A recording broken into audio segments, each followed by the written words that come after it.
আসসালামু আলাইকুম দর্শক, আজকে নাল্লাপাড়া মাঠে একটি প্রীতি ফুটবল ম্যাচ অনুষ্ঠিত হচ্ছে। এতে অংশগ্রহণ করবে অনূর্ধ্ব-14 নাল্লাপাড়া কামিং স্টার বনাম বাউইখোলা ফুটবল দল। লাল জার্সি পরিহিত খেলোয়াড় দল নাল্লাপাড়া আর নীল জার্সি পরিহিত খেলোয়াড় বাউইখোলা। খেলা শুরু হলো। ভিডিওর শেষে জানতে পারবো আমরা আজকের ম্যাচের খেলার ফলাফল। তো দেখতে থাকুন। সকলকে ধন্যবাদ। তো অনেক দিন যাবত এখানে প্রশিক্ষণ দিচ্ছেন। এই প্রশিক্ষণের বিনিময়ে আজকে একটি প্রীতি ম্যাচ অনুষ্ঠিত হলো। এই প্রীতি ম্যাচে আপনি 4-1 গোলে জয়লাভ করেছেন।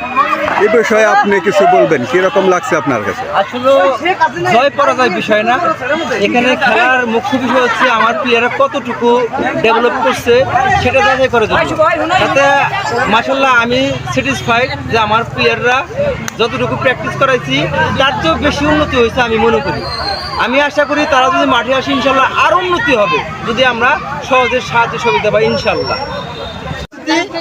আজকে আমাদের মাঠে খেলা হয়েছে বাউইখোলা বনাম নাল্লাপাড়া কামিং স্টার একাডেমি। এইখানে নাল্লাপাড়া কামিং স্টার 4-1 গোলে জয়ী হয়েছে এবং আজকের খেলায় এই সম্পূর্ণ খেলার মধ্যে খুব চমৎকার নৈপুণ্য দেখিয়েছেন বাউইখোলার গোলকিপার। অত্যাধিক ভালো ভালো সেভ দিচ্ছে, সে না ভালো না খেললে ওরা আরো অনেকগুলো গোল খাইতো। এই জন্য আজকের এই খেলার ম্যান অফ দ্য ম্যাচ বাউইখোলার গোলকিপার নাম কি ভাই? মাহবুব। আমরা মাহবুব ভাইকে তার পুরস্কার দেওয়ার জন্য আমাদের সোহাগ পিসাব ভাইকে অনুরোধ জানাচ্ছি।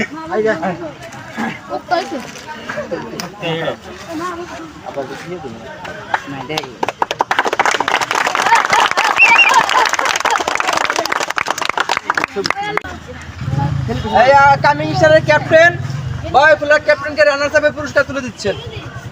এই ছবি তোরা রাখে তোরা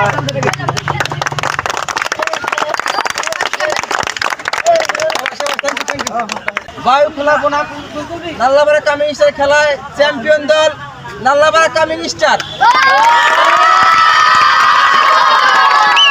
নাল্লাপাড়া কামিং স্টারের দলীয় ক্যাপ্টেনকে পুরস্কার তুলে আমি নিজেই